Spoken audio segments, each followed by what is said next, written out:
मंजी लगाइब ओ प्रबल जंगल वन तैयारी और परिवेश को पुनर्जीवन देवार एक क्षमताशील प्रक्रिया।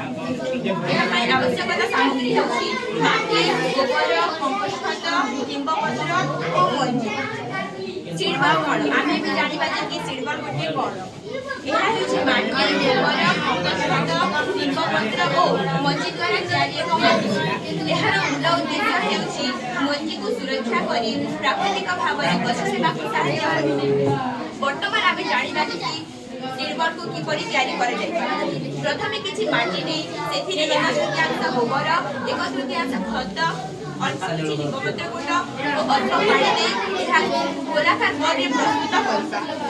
एहा भितरे 1 ରୁ 2 टी मंजी धरी एहा अंधार रे सुखाई देबा कारण आलोक रे सुखाइले मंजी आकुरित हेबार संभावना थिबारो आमे एहा अंधार रे सुखाई देबा।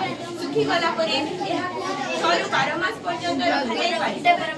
आमे बाहर परिवेश रे फोपाड़ी देबा जहा फल रे वर्षा जल एहा उपरे पड़िले जल अवशोषण होई बरु मंजी आकुरित होई एक विशाल वृक्ष रे परिणत हेबा और परिवेश को पुनः संरक्षण। वर्तमान आम सरकार मध्य एक पेड़ मां के नाम नामर योजना द्वारा लक्ष लक्ष गछ जगाउछन। एहा घरे तैयारी कले गोटे वर्ष पर्यंत केवल फोपाड़ी दे गछ तैयारी करि पारिबा।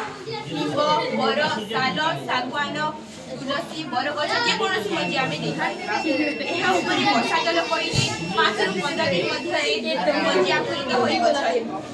एहार लाभ कौन और यहाँ कहीं करवा यह मागणारे करा जाय पारिबो ओ जल देवार आवश्यकता नहीं। परिवेश अत्यंत लाभदायक स्वल्प समय अधिक गछ लगाई हेबो ओ युवक मानक पिला मानक मध्य परिवेश शिक्षा दिए।